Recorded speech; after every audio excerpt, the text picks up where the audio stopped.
Friends, welcome back to Unite Academy. Friends, ये video DSSB TGT science और UP TGT science से related है। Friends, ये video atomic structure से यानी परमाणु संरचना का है। इसके पहले एक वीडियो अपलोड हो चुका है। अगर आप लोगों ने नहीं देखा है तो उसको जाके पहले देख लें, उसके बाद इस वीडियो को देखेंगे, क्योंकि उस वीडियो में हम लोगों ने डाल्टन का सिद्धांत और एटम का नाम, फिर एटम क्यों पड़ा, कहाँ से शब्द लिया गया, इसको हमने देखा है। वहाँ पे हमने इलेक्ट्रॉन, प्रोटॉन और न्यूट्रॉन का कैसे नाम पड़ा, कैसे खोज हुई, उसके बारे में हम लोगों ने देखा है। तो सबसे पहले आप लोग जाके उस वीडियो को देख लेंगे, प्लेलिस्ट में आपको वीडियो मिल जाएगा। फिर उसके बाद आप लोग इस वीडियो को देखेंगे। और फ्रेंड्स, इस चैनल पे आप लोग पहली बार आए हैं तो इस चैनल को आप सब्सक्राइब कर लेंगे। और ये वीडियो आपको कैसा लगा आप कमेंट बॉक्स में जाकर जरूर लिखेंगे। फिर दोस्तों, अब हम लोग इस टॉपिक को डिस्कस कर लेते हैं। फ्रेंड्स, इसके पहले के वीडियो में हम लोगों ने न्यूट्रॉन की खोज के बारे में हम लोगों ने पढ़ लिया था, लेकिन यहाँ पे थोड़ी सी हम लोग रिवाइज कर लेते हैं उसको। न्यूट्रॉन, रदरफोर्ड ने सैद्धांतिक तौर पे बताया था कि केंद्रक में प्रोटॉन के द्रव्यमान के बराबर कोई दूसरा कण भी हो सकता है। इन्होंने एक संभावना जताई थी जिस पर कोई विद्युत आवेश नहीं होगा। 1932 में जेम्स चैडविक ने बेरिलियम तत्व पर अल्फा कणों, यानी अल्फा कण धन आवेशित होता है, ये आपको याद रखना होगा, और अल्फा कण को हम हीलियम एटम से रिप्रेजेंट करते हैं, के आघात से केंद्रक से निकलने वाले एक विशेष प्रकार के कणों को पाया जिन पर कोई आवेश नहीं था। इस प्रकार चैडविक द्वारा वास्तव में इस प्रकार के पाए गए कण का नाम न्यूट्रॉन रखा गया।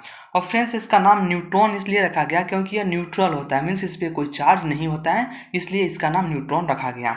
और फ्रेंड्स, यहाँ पे ये इक्वेशन दिखाए गए हैं, आप लोग इसको देख लेंगे कि आप ये वाला इसको आप लोग देख लेंगे, जिसको मैं सर्कल कर रहा हूँ कि यहाँ बेरिलियम है और बेरिलियम के नीचे जो 4 लिखा हुआ है वो एटॉमिक नंबर होता है, नहीं परमाणु संख्या होता है। ऊपर में जो 9 लिखा हुआ है वह द्रव्यमान संख्या है।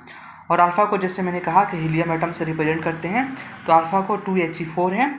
और बेरिलियम पे जब अल्फा परमाणु बेरिलियम पर जब अल्फा से आघात किया गया अल्फा किरण से, तो क्या बना, कार्बन बन गया और उसके साथ में क्या, एक न्यूट्रॉन निकला। ठीक है, इस तरह से इसकी खोज हुई थी। इन कणों की विद्युत उदासीनता के कारण ही न्यूट्रॉन नाम पड़ा। यहाँ पे बताया गया है कि न्यूट्रॉन का नाम न्यूट्रॉन क्यों पड़ा। आगे देख लेते हैं फ्रेंड्स, न्यूट्रॉन के गुण यानी प्रॉपर्टीज ऑफ न्यूट्रॉन। ये कण चुंबकीय तथा विद्युतीय क्षेत्र में भी अपने मौलिक पथ से विचलित नहीं होते हैं, अतः यह विद्युतः उदासीन है।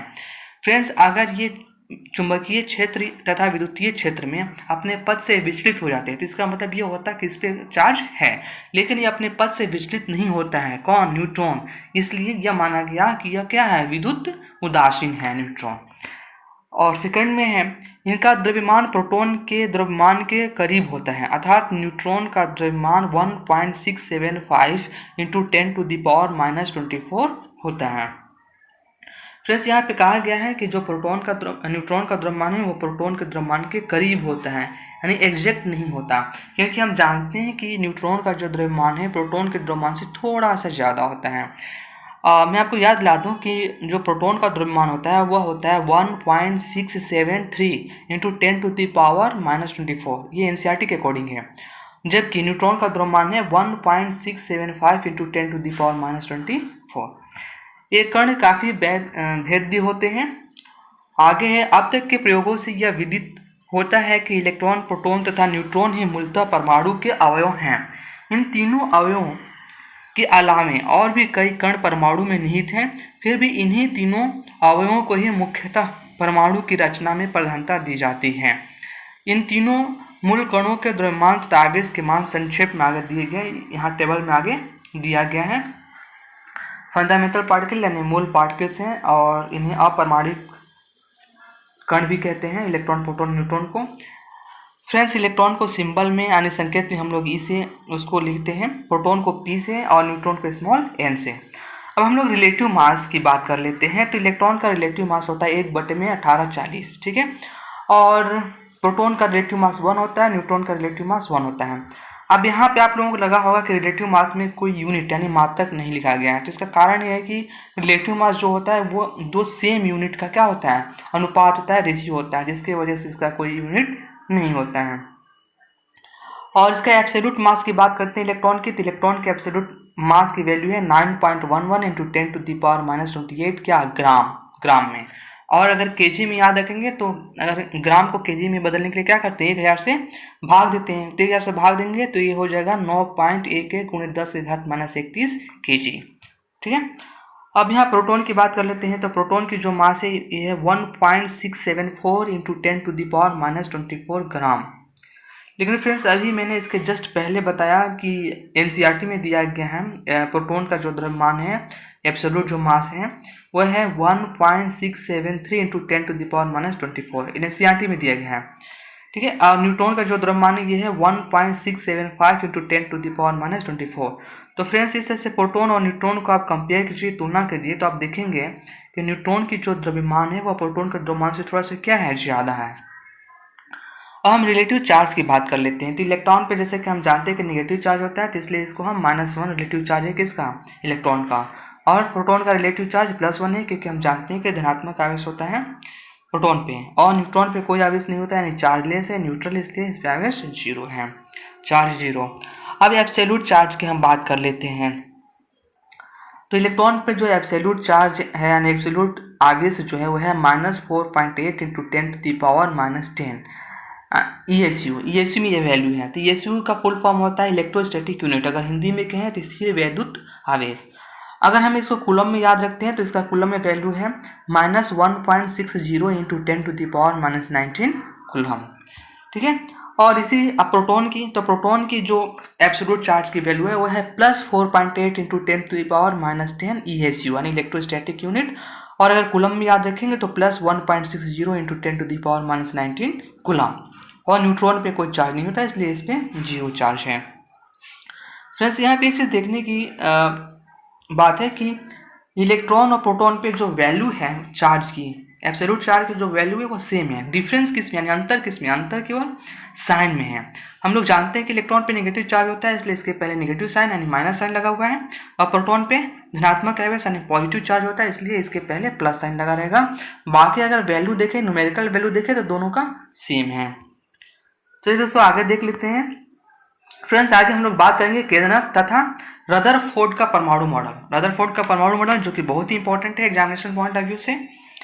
तो इसमें 1911 ईस्वी में लॉर्ड रदरफोर्ड ने अपने एक प्रयोग में दिखलाया कि यदि रेडियम से प्राप्त अल्फा कणों, जो कि हम जानते हैं कि धनात्मक आवेशित होते हैं अल्फा कण, से स्वर्ण, प्लेटिनम, रजत, तांबा आदि धातुओं की पतली परत, तो उसकी मोटाई कितनी होनी चाहिए उस परत की, तो 0.0004 सेंटीमीटर।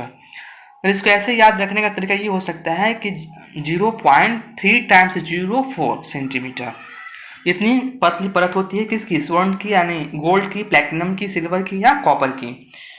और जनरली हम लोग गोल्ड प्लेट शीट की ही बात करते हैं रदरफोर्ड मॉडल में। पत्रों पर जब अल्फा कण से क्या करते हैं, आघात करते हैं, बम्बार्डमेंट करते हैं, तो अधिकांश अल्फा कण परत को पार कर सीधी रेखा में निकलती हैं, जिससे यह स्पष्ट है कि परमाणु के अधिकतर भाग रिक्त हैं। फ्रेंड्स इस यह रदरफोर्ड ने अनुमान लगाया कि जो परमाणु का अधिकतर भाग क्या है, रिक्त है। अगर खाली जगह है तभी तो अल्फा कण सीधे उस परत से होते हुए बाहर, उस सीट से, गोल्ड सीट से होते हुए बाहर अल्फा कण निकल जा रहे हैं। अगर वहाँ पे कुछ होता तो या तो वो, अगर मान लीजिए कि वहाँ पे कोई धनात्मक आवेश होता है तो अल्फा कण पे भी क्या होता है, धनात्मक आवेश होता है, तो वहाँ से क्या होता है, प्रतिकर्षित होता, अपना जो दिशा बदल लेता। लेकिन यहाँ पे क्या हो रहा है, सीधे निकल जा रहा है, इसका मतलब क्या हुआ, जगह खाली है। तो रदरफोर्ड ने अनुमान लगाया था। फिर दूसरा है कि अल्फा कण की कुछ अल्फा कणों की दिशा मुड़ जाती है, जिससे यह पता चलता है कि ये कण धन विद्युत आवेश के नजदीक से गुजरते हैं। फ्रेंड्स इसके पहले जैसे मैंने बताया कि अल्फा कण पर धन आवेश होता है और वे जहां से मुड़ रहे हैं, इसका मतलब क्या है कि वहां कोई ना कोई धन आवेशित कण है, जिससे ये वहां उसके संपर्क में आते उससे प्रतिकर्षित हो जा रहा है। फ्रेंड्स इस वीडियो के पहले जो मैंने वीडियो अपलोड किया उसे मैंने बताया था, एक नियम बताया था। अगर आप लोगों ने नहीं देखा है तो आप जाकर उस वीडियो को देख लेंगे। उसे मैंने बताया कि जो समान चार्ज होते हैं वो एक दूसरे को क्या करते हैं, प्रतिकर्षित करते हैं। समान आवेश एक दूसरे को प्रतिकर्षित करते हैं और विपरीत आवेश एक दूसरे को क्या करते हैं, आकर्षित करते हैं। अब समान आवेश मीन्स पॉजिटिव चार्ज क्या करेंगे, एक दूसरे को प्रतिकर्षित करेंगे यानी रिपेल करेंगे, और नेगेटिव चार्जेस यानी ऋणात्मक आवेश भी क्या करेंगे, एक दूसरे को प्रतिकर्षित करेंगे। लेकिन एक धनात्मक आवेश और एक ऋणात्मक आवेश एक दूसरे को क्या करेंगे, आकर्षित करेंगे। यानी नेगेटिव चार्ज और पॉजिटिव चार्ज एक दूसरे को क्या करते हैं, अट्रैक्ट करते हैं। लेकिन यहाँ पे हम लोग देख रहे हैं कि अल्फा कण अल्फा कण की दिशा मुड़ जा रही है।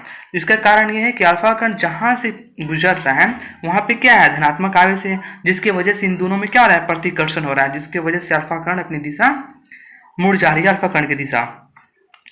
कुछ अल्फा कण जिस दिशा में भेजे जाते हैं उसी दिशा में लौट आते हैं। और फ्रेंड्स क्या हुआ कि कुछ अल्फा कण ऐसे भी थे जो जिस दिशा में भेजे गए थे उसी दिशा से लौट के आ गए थे। यहाँ पे आप लोग देख सकते हैं, यहाँ पे अल्फा कण ये वाला क्या है, जहां से गया फिर वहीं से रिटर्न होके लौट गया। इसका मतलब क्या हुआ कि ये अल्फा कण जिसपे पहले से पॉजिटिव चार्जेज है यानी धनात्मक आवेश है, वह जाके किसी पॉजिटिव चार्ज से क्या हो रहा है, टकरा रहा है, जिसकी वजह से ये वापस चला आ रहा है। रदरफोर्ड ने यहाँ से यह निष्कर्ष निकाला था। आगे देखते हैं, इससे स्पष्ट है कि ये कण किसी धनावेशित भाग से टकराकर विकर्षित हो गए हैं। इससे विदित है कि परमाणु के मध्य में धनावेशित भाग है जिसे केंद्रक और इंग्लिश में न्यूक्लियस कहते हैं।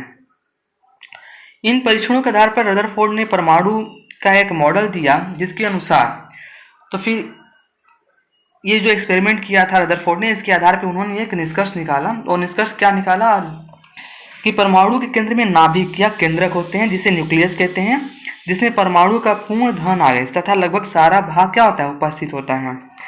दूसरा है केंद्रक के चारों ओर अधिकांश भाग रिक्त स्थान यानी एम्प्टी स्पेस होता है तथा केंद्रक पर उपस्थित धन आवेशों को उदासीन करने के लिए आवश्यक संख्या में इलेक्ट्रॉन केंद्रक के चारों ओर व्यवस्थित रहते हैं। फ्रेंड्स जैसा कि हम जानते हैं कि जो न्यूक्लियस है उसमें क्या होते हैं, प्रोटॉन होता है, यानी प्रोटॉन पे पॉजिटिव चार्ज होता है। फिर उसको काउंटर करने के लिए यानी हम जानते हैं कि एटम क्या होता है, उदासीन होता है, और एटम उदासीन है मीन्स न्यूक्लियस में जितने पॉजिटिव चार्जेज हैं उतने ही इलेक्ट्रॉन भी उस एटम में होना चाहिए, उसको क्या करने के लिए, कैंसिल आउट करने के लिए, जिससे कि एटम न्यूट्रल बना रहे हैं। तो रदरफोर्ड ने वहां से निष्कर्ष निकाला कि जितनी संख्या में प्रोटॉनों की संख्या होती है न्यूक्लियस में, उतना ही संख्या के बराबर न्यूक्लियस के बाहर क्या व्यवस्थित होते हैं, इलेक्ट्रॉन व्यवस्थित होते हैं, जिसके वजह से परमाणु क्या होता है, उदासीन। केंद्रक के चारों ओर इलेक्ट्रॉन अति तीव्र वेग से वृत्ताकार कक्षाओं में घूमते रहते हैं। रदरफोर्ड ने कहा कि जो इलेक्ट्रॉन है वह न्यूक्लियस के बाहर यानी केंद्रक के बाहर अति तीव्र वेग से वृत्ताकार कक्षाओं में घूमते रहते हैं। इस प्रकार तीव्र गति से उत्पन्न अपकेंद्र बल यानी जो सेंट्रीफ्यूगल फोर्स उत्पन्न होता है न्यूट्रॉन की तीव्र गति से अपनी कक्षाओं में घूमने के कारण वह स्थिर वैद्युत आकर्षण बल को क्या करता है, पूर्णतः संतुलित रखता है। अब आपको लगेगा कि ये स्थिर वैद्युत आकर्षण बल कहाँ से उत्पन्न हो रहा है। तो फ्रेंड्स जैसा कि हम लोग जानते हैं कि जब दो आवेश एक दूसरे से r डिस्टेंस पे, r दूरी पे रखे होते हैं तो उनके बीच में एक कूलम फोर्स लगता है, जिसका फार्मूला होता है फोर्स बराबर, फ्रेंड्स जब दो चार्जेस एक दूसरे से r डिस्टेंस पे यानी r दूरी पे होते हैं तो उनके बीच में जो फोर्स लगता है उसका ये फार्मूला आप लोग दे सकते हैं कि A बराबर Q1 Q2 बटे में 4πε0 इंटू r स्क्वायर। तो ये फार्मूला है, यानी इतना फोर्स लगता है जब दो चार्जेस एक दूसरे से r डिस्टेंस पे, r दूरी पे होते हैं। तो ठीक है, फिर हम लोग आगे देख लेते हैं। तो फ्रेंड्स जो इसी बल को, जो अभी आपने फार्मूला देखा कि A बराबर Q1 Q2 बटे में 4πε0 r स्क्वायर, तो इसी फोर्स के बराबर जो सेंट्रीफ्यूगल फोर्स होता है उसको क्या कर लेता है, संतुलित कर लेता है, जिसकी वजह से इलेक्ट्रॉन तीव्र गति से न्यूक्लियस के बाहर अपनी कक्षा में तीव्र गति से चक्कर काटता रहता है। फ्रेंड्स आगे है केंद्रक की आकृति यानी साइज ऑफ द न्यूक्लियस। तो इससे हमें बहुत ज़्यादा नहीं पढ़ना है, यहाँ पे इसको फार्मूला डिराइव किया गया था, लेकिन मुझे लगता है उसकी ज़रूरत नहीं है। हमें को इतना याद रखना है कि अल्फा प्रकीर्णन यानी अल्फा स्कैटरिंग के प्रयोग से हम केंद्र की आकृति निकाल सकते हैं। यहाँ से हो सकता है कि आपसे एग्जाम में क्वेश्चन पूछ ले कि किसके प्रयोग से केंद्र की आकृति निकाली जाती है, तो आपका आंसर होगा अल्फा प्रकीर्णन यानी अल्फा स्कैटरिंग प्रयोग से हम केंद्र की आकृति निकाल सकते हैं। चलिए फ्रेंड्स हम लोग आगे और देख लेते हैं। नेक्स्ट है परमाणु संख्या तथा मोसले का नियम। चलिए दोस्तों इसको देख लेते हैं। रदरफोर्ड के प्रयोग से केंद्रक पर स्थिर धन आवेश का परिणाम ज्ञात नहीं किया जा सका। जो रदरफोर्ड का प्रयोग था उससे केंद्रक पर स्थिर जो धन आवेश थे उसका परिमाण ज्ञात नहीं किया जा सका। चैडविक के अल्फा कणों के प्रकीर्णन से सही मापन के लिए एक अत्यंत परिष्कृत तकनीक ढूंढ निकाली, जिसके द्वारा परमाणु के केंद्रक धन आवेशित अल्फा कणों के बीच के वैद्युत विकर्षण यानी इलेक्ट्रिकल रिपल्सन के लिए कूलम के व्युत्क्रम नियम, जो कि फ्रेंड्स यहाँ पे आप लोग देख सकते हैं, यही है कूलम का व्युत्क्रम नियम कि F = Q1 Q2 बटे में 4πε0 r स्क्वायर। तो कूलम के व्युत्क्रम नियम का उपयोग करते हुए तत्वों के केंद्रक परिस्थितावेश का निर्धारण करना संभव हो सका। चैडविक के प्रयोगों ने यह साबित कर दिया कि परमाणुओं के केंद्रक पर स्थित धन आवेशों की संख्या उनके परमाणु संख्या के बराबर होती है। फ्रेंड्स, ये पॉइंट नोट करने वाली है कि चैडविक के प्रयोग ने यह साबित कर दिया कि परमाणुओं के केंद्रक पर स्थित धन आवेशों की संख्या उनके परमाणु संख्या के बराबर होती है। यानी केंद्रक यानी न्यूक्लियस में जो धन आवेशों की संख्या होती है वो किसके संख्या के बराबर होती है? परमाणु संख्या के बराबर होती है, यानी एटॉमिक नंबर के बराबर होती है। चूंकि परमाणु विद्युत उदासीन होता है, अतः केंद्रक में उपस्थित धन आवेश यानी प्रोटॉन की संख्या परमाणु में उपस्थित कुल इलेक्ट्रॉन की संख्या के तुल्य होती है, मीन्स बराबर होती है। तो यहाँ से फ्रेंड्स हमें एक और फार्मूला मिल गया। अतः किसी तत्व की परमाणु संख्या उसके परमाणु के केंद्रक में उपस्थित धन आवेशों की संख्या बताता है। तो किसी तत्व का परमाणु संख्या क्या बताता है? उसके केंद्रक में उपस्थित आवेशों की संख्या, या यूं कह सकते हैं कि प्रोटॉनों की संख्या। इसलिए यहाँ से हमें एक निष्कर्ष मिला कि परमाणु संख्या बराबर होता है प्रोटॉनों की संख्या के बराबर, जो बराबर होता है इलेक्ट्रॉनों की संख्या के बराबर। यानी किसी भी परमाणु में परमाणु संख्या बराबर प्रोटॉनों की संख्या बराबर इलेक्ट्रॉनों की संख्या। चलिए फ्रेंड्स, हम लोग आगे देखते हैं। हम जानते हैं कि धातु के प्रति कैथोड यानी एंटी कैथोड पर तीव्र वेग से चलने वाले इलेक्ट्रॉनों की धारा टकराने से एक्स किरणें उत्पन्न होती हैं। फ्रेंड्स, यहाँ पे प्रति कैथोड कहा जा रहा है, मीन्स जब कैथोड किरणें चलती हैं तो उसके सामने एक प्रति कैथोड यानी इलेक्ट्रॉन ट्यूब रखा जाता है, जिससे ये जो अल्फा किरणें जाके उसे टकराए। तो जब अल्फा किरणें उसे जाकर टकराती हैं तो एक्स किरणें उत्पन्न होती हैं। मोस्ले ने इन तत्वों से प्राप्त एक्स किरणों के वर्णपट यानी स्पेक्ट्रम मापन पर आधारित परमाणु संख्या निर्धारित करने की एक महत्वपूर्ण मौलिक विधि दी। प्रति कैथोड यानी एंटी कैथोड से प्राप्त होने वाली एक्स किरणों में से कुछ तरंग की लंबाई काफी प्रमुख होती है। इन तरंगों का मान प्रति कैथोड तत्व का अभिलाक्षणिक यानी कैरेक्टरिस्टिक होता है, इसलिए ये अभिलाक्षणिक एक्स किरणें कहलाती हैं। मोस्ले ने बताया कि इन अभिलाक्षणिक एक्स किरणों का आवृत्ति तथा तत्वों की परमाणु संख्या में निम्नलिखित संबंध है। फ्रेंड्स, एक्स किरणों की जो आवृत्ति है यानी फ्रीक्वेंसी है तथा तत्वों की जो परमाणु संख्या है, इनके बीच में एक रिलेशन होता है जो कि यहाँ पे दिया गया है। क्या है? न्यू इक्वल टू ये इंटू जेड माइनस बी का होल स्क्वायर, जहाँ पे न्यू है आवृत्ति यानी फ्रीक्वेंसी, जेड है परमाणु संख्या यानी एटॉमिक नंबर, ए तथा बी यहाँ पे कांस्टेंट है यानी स्थिरांक है। चलिए फ्रेंड्स, आगे नेक्स्ट देते हैं।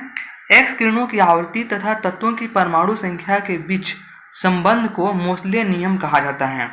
फ्रेंड्स, यहाँ से मोस्ले नियम हो सकता है कि ऑप्शन में पूछ ले कि मोस्ले नियम कौन सा है, और ऑप्शन में आपको बहुत सारे आपके फार्मूला दे दें, तो इसलिए आपको याद रखेंगे कि मोस्ले का नियम क्या है। यहाँ से याद रखेंगे ज़्यादा बेटर होगा। ये तो स्क्वायर रूट कर देंगे दोनों तरफ आ जाएगा। आप लोग फ्रेंड्स इसको याद रखेंगे, ये मोस्ले का नियम है, इसको याद रखेंगे, दोनों तरफ स्क्वायर रूट ले लेंगे तो वैल्यू आ जाएगी। क्या याद रखना होगा? न्यू इक्वल टू ये इंटू जेड माइनस बी का होल स्क्वायर। नेक्स्ट है समीकरण 6y equal to m x plus c के रूप का है। ये फ्रेंड्स स्ट्रेट लाइन का इक्वेशन है, जहाँ पे ये आपका स्लोप होता है ना, ढाल होता है, अर्थात ये एक सरल रेखा का समीकरण है। अतः यदि अंडर रूट न्यू और परमाणु संख्या जेड के विरुद्ध ग्राफ खींचा जाए, यानी अंडर रूट न्यू और परमाणु संख्या जेड के बीच में ग्राफ खींचा जाए तो सरल रेखा प्राप्त होती है। फिर यदि अंडर रूट न्यू तथा परमाणु द्रव्यमान के विरुद्ध ग्राफ खींचा जाए, फ्रेंड्स याद रखिएगा इसके पहले अंडर रूट न्यू और परमाणु संख्या के बीच में ग्राफ खींचा गया था, और अब जो ग्राफ खींचा जा रहा है अंडर रूट न्यू तथा परमाणु द्रव्यमान के बीच में ग्राफ खींचा जा रहा है, तो एक टेढ़ी मेढ़ी रेखा प्राप्त होती है। इन निरीक्षणों के आधार पर मोस्ले ने बताया कि परमाणु द्रव्यमान की अपेक्षा परमाणु संख्या परमाणु का मूल अभिलक्षण होता है। जैसा कि फ्रेंड्स हम लोग जानते हैं कि जो मेंडलीव थे उन्होंने परमाणु द्रव्यमान के आधार पे आवर्त सारणी की व्याख्या की थी, लेकिन जो मोस्ले ने आवर्त सारणी की व्याख्या किसके आधार पे की थी? परमाणु संख्या के आधार पे। यहाँ से आप देख भी सकते हैं कि परमाणु द्रव्यमान की अपेक्षा परमाणु संख्या परमाणु का मूल अभिलक्षण होता है। किसने कहा था? मोस्ले ने कहा था, और वही तत्व का आवर्त सारणी में स्थान निर्धारित करता है। नेक्स्ट है एक तत्व से दूसरे तत्व के परमाणु संख्या में परिवर्तन केंद्रक के चारों ओर घूमने वाले इलेक्ट्रॉनों की संख्या में परिवर्तन के कारण होता है। यहाँ पे मोस्टली ने कहा था कि जब एक तत्व से दूसरे तत्व में परमाणु संख्या में परिवर्तन का कारण है कि केंद्रक के चारों घूमने वाले इलेक्ट्रॉनों की संख्या में परिवर्तन, क्योंकि हम जानते हैं कि प्रोटॉनों की संख्या परमाणु संख्या बराबर इलेक्ट्रॉनों की संख्या बराबर प्रोटॉनों की संख्या, तो इलेक्ट्रॉनों की संख्या अगर बढ़ जाएंगी तो परमाणु संख्या भी बढ़ जाएगी। चलिए फ्रेंड, हम लोग नेक्स्ट देख लेते हैं। परमाणु संरचना में नेक्स्ट टॉपिक है हमारा द्रव्यमान संख्या, मास नंबर। किसी परमाणु की द्रव्यमान संख्या एक अभिन्न संख्या यानी इंटीग्रल नंबर है जो उस परमाणु के लगभग नाभिकीय द्रव्यमान को इंडिकेट करता है। यह केंद्रक में उपस्थित प्रोटॉन तथा न्यूट्रॉनों की संख्या के योग के बराबर होता है। फ्रेंड्स, जो यहाँ पे कहा जा रहा है कि जो परमाणु की द्रव्यमान संख्या है एक अभिन्न संख्या इंटीग्रल होता है, यानी फ्रैक्शन में नहीं होता है। द्रव्यमान संख्या जब भी होगा, जैसे कि 1 होगा, 2 होगा, 1 होगा, 2 होगा, 3, 4, 5 ऐसे होगा, यह कभी भी फ्रैक्शन में यानी नहीं होगा, भिन्न में नहीं हो सकता है। और ये कह रहा है कि जो नाभिक में द्रव्यमान है वो उसको इंगित करता है, लगभग कहा जा रहा है, एग्जैक्ट नहीं। क्यों कहा जा रहा है, हम लोग आगे एटॉमिक मास यानी परमाणु द्रव्यमान पढ़ेंगे तो पता चलेगा। अभी हम लोग मास नंबर पढ़ रहे हैं यानी द्रव्यमान संख्या पढ़ रहे हैं। यह केंद्रक में उपस्थित प्रोटॉन तथा न्यूट्रॉन की संख्या के योग के बराबर होता है।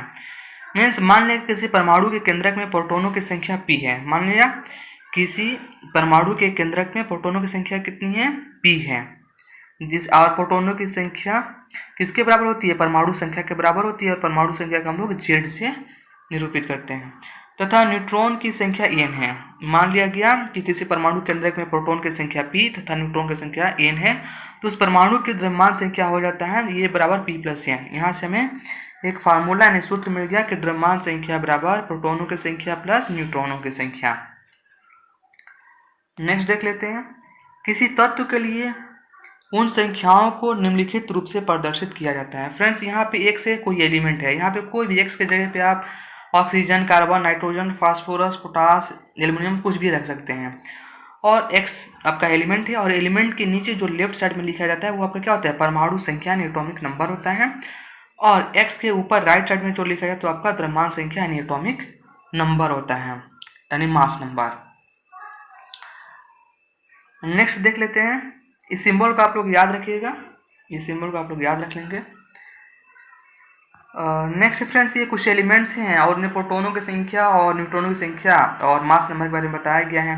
तो फ्रेंड्स, आप लोगों को परमाणु संख्या याद रखना होगा। अगर परमाणु संख्या याद रख लेंगे तो उससे आपको प्रोटॉनों की संख्या पता चल जाएगा और इलेक्ट्रॉनों की संख्या पता चल जाएगा। अगर प्रोटॉन और इलेक्ट्रॉन की संख्या पता चल गया तो आप वहाँ से न्यूट्रॉनों की संख्या निकाल सकते हैं इस फार्मूले का यूज करके कि द्रव्यमान संख्या बराबर प्रोटॉनों की संख्या प्लस न्यूट्रॉनों की संख्या।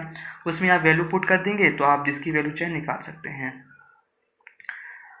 फ्रेंड्स, यहाँ पे जैसा कि हम लोग जानते हैं कि द्रव्यमान संख्या बराबर न्यूट्रॉनों की संख्या प्लस प्रोटॉनों की संख्या, और मान लीजिए कि हमें न्यूट्रॉन निकालना हो तो इसको हम लेफ्ट साइड में प्रोटॉन को ले जाएंगे तो माइनस में हो जाएगा, तो हमें मिल जाएगा न्यूट्रॉनों की संख्या बराबर द्रव्यमान संख्या माइनस प्रोटॉन की संख्या।